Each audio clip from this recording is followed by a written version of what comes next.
Hello guys, welcome back to this channel. In this today's tutorial, I'm going to show you how to create glow text effect on KineMaster. Okay, let's get into it guys. Here I have opened my KineMaster application, and as you can see I have created a project and I'm going to add text to this project. I'm going to click on layer and then select text, and for instance I'm going to type in glow text like this, and I'm going to change the font. Wait, I'm gonna go to the font menu, and for instance I'm just going to choose this one. Okay, and it's time to add glow effect to this text.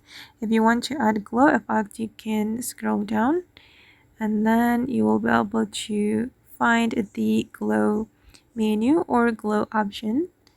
Okay, then you can enable this glow effect on your text and you can change the color. For instance, I'm going to choose pink. Okay, and click on the check mark.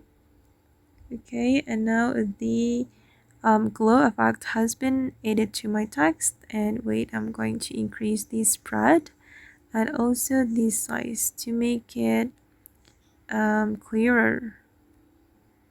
Okay, and this is the final result. Oops, sorry. It's here and I'm going to move it here. Okay guys, and that's all the way to create glow text effect on KineMaster. I hope this tutorial will be useful for you. Thank you so much for watching and bye.